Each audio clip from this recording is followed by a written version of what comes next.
ఓ ముగ్గురు వ్యక్తులు మధ్యప్రదేశ్లోని చంబల్ మీదుగా బంగారంతో పెళ్లికి వెళ్తూ ఉండడంతో ఈ సినిమా స్టార్ట్ అవుతుంది. వారు అలా వెళ్తూ, ఈ ప్రాంతం చాలా ప్రమాదకరమైందని, ఇక్కడ ఎప్పుడైనా ఏ ప్రమాదమైనా జరగొచ్చని, కాబట్టి మనం తొందరగా ఈ ఏరియాను దాటుకుని వెళ్లిపోవాలని మాట్లాడుకుంటూ ఉంటారు. వారు ఊహించినట్లే వారు వెళ్లాల్సిన దారిని ఎవరో బ్లాక్ చేసి ఉంచారు. సో ఇది ఎవరో ప్లాన్ ప్రకారమే చేశారని వారు తెలుసుకుని వెంటనే కార్ వెనక్కి తిప్పి వెళ్లిపోతూ ఉంటారు.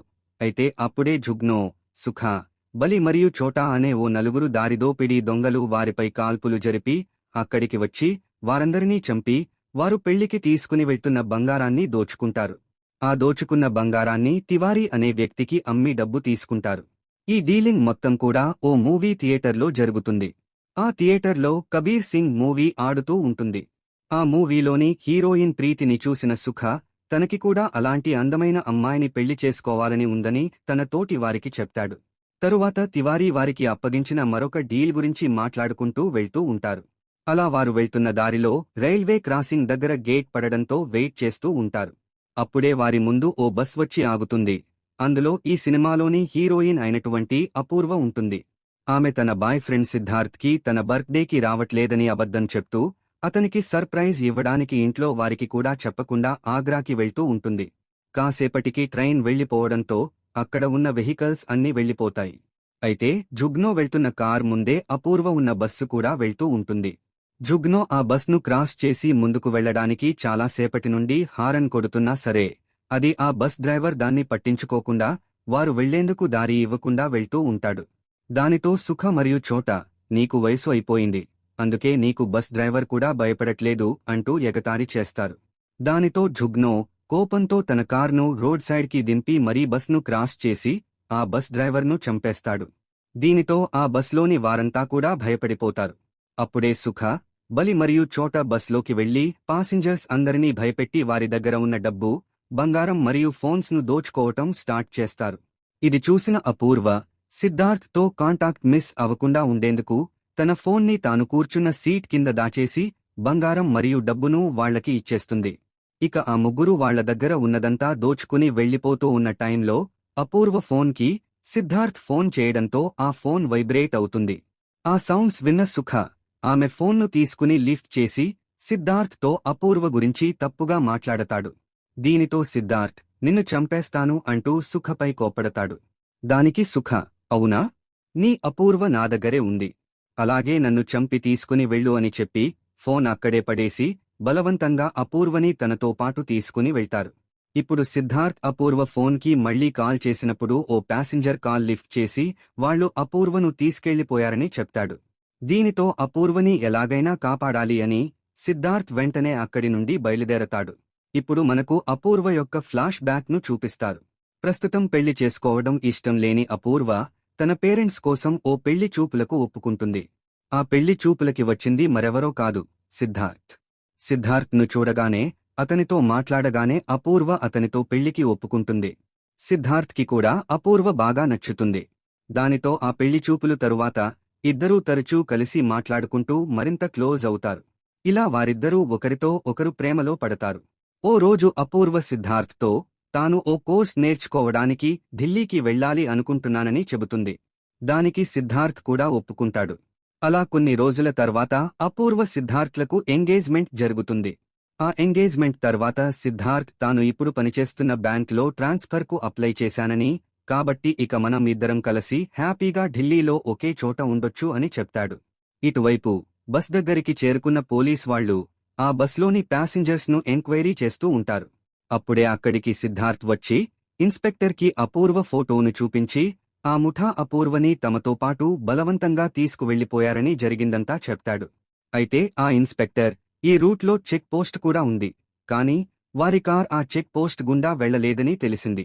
ఇక్కడి నుండి 10 కిలోమీటర్ల రేడియస్లో చాలా ఊర్లు ఉన్నాయి, కాబట్టి వాళ్లు అందులో ఏదో ఒక ఊర్లోకి వెళ్లి ఉంటారు. మాకు ఇప్పటిదాకా వారి గురించి ఇంతకు మించి ఎలాంటి ఇన్ఫర్మేషన్ తెలియలేదు. ఒకవేళ ఏదైనా ఇన్ఫర్మేషన్ తెలిస్తే నీకు చెప్తానని అంటాడు.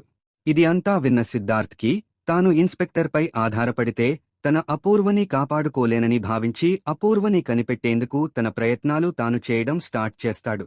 ఇటువైపు ఈ ముఠా అపూర్వను నిర్మానుష్య ప్రాంతంలో ఉన్న ఓ పాడుబడ్డ ట్రైన్ కంపార్ట్మెంట్లోకి తీసుకుని వెళ్లి అక్కడ ఆమెను వారు బలవంతం చేస్తూ ఉంటారు. దాంతో అపూర్వ తనని వదిలేయమని వారిని బ్రతిమలాడుతూ ఉంటుంది. ఆ టైంలో వారిలో చోటా ఆమె వీడియో తీస్తూ ఉంటాడు. అది చూసిన అపూర్వ కోపంతో ఫోన్ లాక్కుని కిందపడేస్తుంది. దాంతో చోటా కోపంతో అపూర్వని గట్టిగా కొట్టడంతో అపూర్వ స్పృహ కోల్పోయి కింద పడిపోతుంది. అది చూసి సుఖ స్పృహలేని అపూర్వను బలవంతం చేయడం వల్ల తమకు ఫన్ దొరకదని చోటను కొడతాడు మరియు వారంతా అక్కడికి తమ వాటాలని పంచుకోవడానికి బయటకు వెళ్తారు. ఇక చివరిగా జుగ్నో వెళ్తూ నిజంగానే అపూర్వ స్పృహ కోల్పోయిందా లేదా అనే డౌట్తో కాలుతున్న సిగరెట్ ముక్కతో ఆమెను కాలుస్తాడు. అయితే అపూర్వలో ఎటువంటి చలనం ఉండదు. ఇక అతను ఆమె బట్టలు విప్పడానికి ప్రయత్నిస్తున్న టైంలో మిగిలినవారు అతన్ని వాటాల పంపకానికి రమ్మని పిలుస్తారు. దానితో అతను అక్కడి నుండి బయటకు వెళ్తాడు. ఇప్పుడు ఈ నలుగురు తాము దొంగిలించిన డబ్బుని పంచుకుంటూ ఉండగా అటువైపుగా తారా అనే ఓ పండిట్ వెళ్లడం సుఖ చూస్తాడు. అతన్ని తన దగ్గరికి పిలిచి నువ్వు ఎవరు? ఇక్కడ ఏం చేస్తూ ఉన్నావ్? అని అతన్ని అడుగుతాడు. వారంతా దొంగలని అర్థం చేసుకున్న తారా భయపడుతూ తాను ఒక పండిట్ అని, తన పేరు తారా అని మరియు తనకి పక్క ఊరిలో ఏదో కాస్త పని ఉండడం వల్ల నడుచుకుంటూ అక్కడికి వెళ్తున్నానని చెప్తాడు. అయితే తారా వాళ్లను చూసేశాడు. కాబట్టి వాళ్లు అతన్ని కట్టేసి అపూర్వ ఉన్న చోటే పడేస్తారు. కాసేపటి తరువాత ఆ నలుగురిలో ఎవరూ ఫస్ట్ అపూర్వతో గడపాలి అనే దాని గురించి ఓ పోటీ పెట్టుకుంటారు. అందులో సుఖ గెలవడంతో తాను ఆమె దగ్గరికి వెళ్లేందుకు రెడీ అవుతూ ఉంటాడు. మరోవైపు స్పృహలోకి వచ్చిన అపూర్వ తారా కట్లు విప్పి అక్కడినుంచి పారిపోవడానికి ట్రై చేస్తారు. అయితే ఆమె అదే టైంకి వాటర్ తీసుకుని వస్తున్న చోటాకి ఎదురవుతుంది. దానితో అతను ఆమెను పట్టుకోవడానికి ఆమె వెంట పడతాడు. అయితే ఇది చూసిన తారా అపూర్వను కాపాడడానికి బదులుగా స్వార్థంతో అక్కడి నుంచి పారిపోతాడు. ఇటువైపు చోటా అపూర్వను పట్టుకుని బాగా కొడుతూ ఉంటాడు. అయితే అపూర్వ ధైర్యాన్ని కూడగట్టుకుని బకెట్తో చోటా తలపై కొట్టి అతన్ని చంపి అక్కడి నుంచి పారిపోతుంది. మరోవైపు అపూర్వ కోసం వెళ్లిన సుఖ వారు అక్కడి నుంచి పారిపోయారు అని తెలుసుకుంటారు. ఇక అప్పుడే చోటా అరుపులు విన్న మిగిలిన ముగ్గురు వెంటనే చోటా దగ్గరికి వెళ్లి అతను చనిపోయి ఉండడాన్ని చూస్తారు. ఇది తారా మరియు అపూర్వనే చేసి ఉంటారు అని భావించి ఆ చుట్టుప్రక్కల వారికోసం వెతకడం స్టార్ట్ చేస్తారు. ఇటువైపు తార కనిపించకపోవడంతో ఆ ముగ్గురు తారని చంపేసి ఉంటారని, తాను కనుక వారికి చిక్కితే తనని కూడా చంపేస్తారని భయపడి అపూర్వ అక్కడి నుండి ఎలా బయటపడాలో తెలియక పరిగెడుతూ ఉంటుంది. అలా పరిగెడుతూ అనుకోకుండా ఓ లోతైన బావిలో పడబోతుంది. అయితే ఎలాగోలా ఆ బావి నుండి బయటపడుతుంది. మరో పక్క తారా కూడా చాలా భయపడిపోయి ఎటు వెళ్లాలో తెలియక అక్కడే ఓ ప్లేస్లో దాక్కుంటాడు. అయితే వీళ్లు ముగ్గురు తారను కనిపెట్టి అపూర్వ ఇక్కడ ఉందో చెప్పమని అడుగుతారు. అయితే తార తనకి ఆమె గురించి ఏమీ తెలియదు అని చెప్పడంతో ధగ్ను కోపంతో తారని కాల్చి చంపేస్తాడు. మరోవైపు వారికి కనిపించకుండా దాక్కుని ఉన్న అపూర్వ ఇది అంతా చూసి చాలా భయపడుతుంది. ఇక ఆ ముగ్గురు ఆ డెడ్ బాడీను అక్కడే వదిలేసి అపూర్వ కోసం వెతకడం మొదలుపెడతారు. కాసేపటికి తారా దగ్గర ఉన్న ఫోన్ రింగ్ అవుతుంది.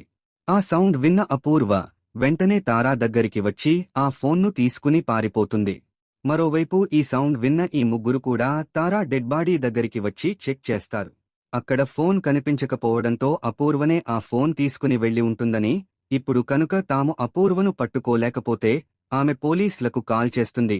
తరువాత వీళ్లు జైలుకు వెళ్లాల్సి వస్తుందని భయపడి చాలా జాగ్రత్తగా అక్కడ ఉన్న ప్రతి ప్లేస్ని వెతకడం స్టార్ట్ చేస్తారు. మరోవైపు అపూర్వ ఒక ప్లేస్లో దాక్కుని సిద్ధార్థ్కి ఫోన్ చేస్తుంది. అయితే ఇదివరకే తారా సిద్ధార్థ్ను కలిసినప్పుడు వారి జాతకాలు బాగాలేవని, వారి భవిష్యత్తును తెలుసుకోవడానికి తనకు కాల్ చేయమని, సిద్ధార్థ్కి ఇష్టం లేకపోయినా తన నంబర్ను సిద్ధార్థ్ ఫోన్లో సేవ్ చేయించి ఉంటాడు. అందుకే ఇప్పుడు అపూర్వ తారా ఫోన్ నుండి కాల్ చేసినప్పటికీ సిద్ధార్థ్ లిఫ్ట్ చేయడు. అయినప్పటికీ అపూర్వ కంటిన్యూస్గా కాల్ చేస్తూ ఉండడంతో ఇక సిద్ధార్థ్ కోపంతో ఫోన్ లిఫ్ట్ చేసినప్పుడు తనకు కాల్ చేసింది అపూర్వ అని తెలుసుకుంటాడు. అపూర్వ ఏడుస్తూ సిద్ధార్థ్కి జరిగిందంతా చెప్తుంది. అయితే తాను ఏ ప్లేస్లో ఉందో సిద్ధార్థ్కి చెప్పలేనందువల్ల సిద్ధార్థ్ హెల్ప్ కోసం పోలీసుల దగ్గరికి వెళ్లి అపూర్వ కాల్ చేసిన నంబర్ యొక్క లొకేషన్ను ట్రాక్ చేసి ఆమె దగ్గరికి తొందరగా వెళ్లాలి అని చెప్తాడు. అయితే అది విన్న ఆ ఇన్స్పెక్టర్ సిద్ధార్థ్ను స్టేషన్కు తీసుకుని వెళ్లి ఆ దొంగలు చాలా డేంజర్ అని, ఈ నైట్ టైంలో కనుక అక్కడికి వెళ్తే వాళ్లు తమను కూడా చంపేస్తారని, కాబట్టి రేపు మార్నింగ్ అక్కడికి వెళ్లి వెతుకుదాం అని చెప్తాడు. ఇది విని సిద్ధార్థ్ అపూర్వ గురించి చాలా భయపడిపోతాడు. మరోవైపు ఆ రాత్రి పూట బావిలో దాక్కుని ఉన్న అపూర్వ సిద్ధార్థ్కి కాల్ చేసి వారిని తొందరగా రమ్మని, తనకి ఇక్కడ చాలా భయంగా ఉందని చెప్తుంది. ఇక పోలీసులు తనకు హెల్ప్ చేయలేరు అని తెలుసుకున్న సిద్ధార్థ్ అపూర్వ ద్వారా ఎలాగో లొకేషన్ తెలుసుకుని ఆమె దగ్గరికి స్టార్ట్ అవుతాడు. ఇటువైపు సిగ్నల్ కోసం ట్రై చేస్తూ అపూర్వ తన దగ్గర ఉన్న ఫోన్ను బావిలో పోగొట్టుకుంటుంది. కాసేపటి తరువాత అపూర్వ ఆ బావి నుండి బయటకు వచ్చి తప్పించుకోవడానికి ట్రై చేస్తుంది. కాని ఆ ముగ్గురూ టార్చ్ లైట్తో ఇప్పటికీ అపూర్వ కోసం అక్కడే వెతుకుతూనే ఉండడంతో వేరే దారి లేక అపూర్వ వారికి కనిపించకుండా ఆ బావిలోనే దాక్కుంటుంది. కాసేపటి తర్వాత బయటకి వచ్చిన అపూర్వకి అక్కడ ఒక కొడవలి దొరుకుతుంది. సెల్ఫ్ డిఫెన్స్ కోసం అపూర్వ దానిని తన దగ్గరే ఉంచుకుంటుంది. మరోవైపు ఇన్స్పెక్టర్ ఇంటికి వెళ్తుండగా సిద్ధార్థ్ అతన్ని బంధించి గన్ను తీసుకుని అపూర్వను వెతకడానికి వెళ్తాడు. ఇటువైపు అపూర్వ బలికి దొరికిపోతుంది. ఆమె తనని వదిలివేయమని అతన్ని బ్రతిమలాడుతుంది. కాని బలి ఆమెను తన డ్రెస్ను తీసివేయమని చెప్తాడు. ఇక అపూర్వ తన దగ్గర ఉన్న కొడవలిని దాచిపెట్టి ప్లాన్ ప్రకారం అతను చెప్పినట్లే చేస్తూ అతన్ని తన దగ్గరికి రానిచ్చి అతని ప్రైవేట్ పార్ట్ను ఆ కొడవలితో నరికేస్తుంది. దానితో బలి గట్టిగా అరవడంతో అపూర్వ అక్కడి నుంచి పారిపోతుంది. ఇటువైపు బలి అరుపులు విన్న సుఖ మరియు జాగ్నో అక్కడికి చేరుకుంటారు. జాగ్నో వెంటనే బలిని హాస్పిటల్కి తీసుకుని వెళ్లాలని అడిగినప్పుడు సుఖ ముందు అపూర్వని పట్టుకోవాలని, అప్పటి వరకు బలి బ్రతికి ఉంటే అప్పుడు చూద్దామని చెప్తాడు. అది విన్న జాగ్నోకి సుఖ మీద చాలా కోపం వస్తుంది. దానితో వారిద్దరి మధ్య గొడవ జరుగుతుంది. అయితే సుఖ లేకుండా తాను ఎటువంటి దొంగతనాలు చేయలేనని తెలుసుకున్న జాగ్నో కాంప్రమైజ్ అవుతాడు. ఇటువైపు ఇద్దరిని చంపిన అపూర్వ మిగిలిన ఇద్దరిని కూడా చంపితే తాను అక్కడి నుండి సేఫ్గా బయటపడొచ్చు అని ఆలోచించి ఓ ప్లాన్ వేస్తుంది. ఇటువైపు వీళ్లు కూడా అపూర్వను పట్టుకోవడానికి ప్లాన్ వేస్తారు. జాగ్నో అపూర్వ ఇక దొరకదని ముందు బలిని హాస్పిటల్కి తీసుకుని వెళ్దామని అక్కడి నుంచి బయలుదేరతారు. వారి మాటలు విన్న అపూర్వ వారు అక్కడి నుంచి వెళ్లిపోయారు అనుకుని ఇక అక్కడి నుంచి పారిపోవడానికి ట్రై చేస్తుంది. అయితే జాగ్నో మరియు సుఖ వారి ప్లాన్ ప్రకారం కార్ను దూరంగా పార్క్ చేసి మళ్లీ వెనక్కి వస్తారు. అపూర్వను కనుక్కుని ఆమెను పట్టుకోవడానికి ట్రై చేస్తారు. అయితే అపూర్వ ఇప్పుడు తన ప్లాన్ను ఎగ్జిక్యూట్ చేసి జాగ్నోను బావిలో పడిపోయేలా చేస్తుంది. అప్పుడే అక్కడికి వచ్చిన సుఖ కాసేపు ఎలాగోలా తనని తాను కాపాడుకోమని, తాను జాగ్నోను బయటకు తీసుకురావడానికి తాడును తీసుకుని వస్తాను అని చెప్పి వెళ్తాడు. అయితే అప్పుడే అపూర్వ అక్కడికి వచ్చి రాళ్లతో జాగ్నోను కొట్టి చంపేస్తుంది. జాగ్నో అరుపులు విని బావి దగ్గరికి వచ్చిన సుఖ జాగ్నో చనిపోయి ఉండడం చూస్తాడు. ఇక సుఖ కోపంతో ఎలాగైనా అపూర్వను పట్టుకోవాలని ఆమె కోసం వెతుకుతూ ఉంటాడు. మరోవైపు అపూర్వ కార్లో ఉన్న బలిని చంపి తెలివిగా అదే కార్తో సుఖను గుద్ది అక్కడి నుంచి వెళ్లిపోతుంది. అయితే అక్కడ సుఖ చనిపోలేదు. ఇటువైపు సిద్ధార్థ్ అపూర్వ ఉన్న ప్లేస్కి చేరుకుని ఆమె కోసం వెతుకుతూ ఉంటాడు. మరోవైపు అపూర్వ పారిపోతున్న కార్ దారి మధ్యలో ఆగిపోతుంది. దానితో కార్ అక్కడే వదిలేసి పక్కనే ఉన్న రైల్వే ట్రాక్ మీదుగా పారిపోతూ ఉంటుంది. అయితే సుఖ కూడా అపూర్వ వెంటే వస్తూ ఉంటాడు. అది తెలుసుకున్న అపూర్వ ప్లాన్ చేసి సుఖను ఓ టర్నల్లో ట్రైన్ కింద పడేలా ప్లాన్ చేస్తుంది. కాని సుఖ అపూర్వను కూడా పట్టుకుని పదా ఇద్దరం కలిసి చనిపోదాం అని చెప్తాడు. అయితే అపూర్వ ఎలాగోలా అతని నుంచి తప్పించుకుంటుంది. ఇక సుఖ కాలు ఆ రైల్వే ట్రాక్పై చిక్కుకుపోతుంది. ఇక అపూర్వ ఓ రాయితో సుఖను కొట్టి చంపి దగ్గర్లోని ఓ స్టేషన్కి వెళ్లి సిద్ధార్థ్కి కాల్ చేస్తుంది. ఇలా ఇక్కడితో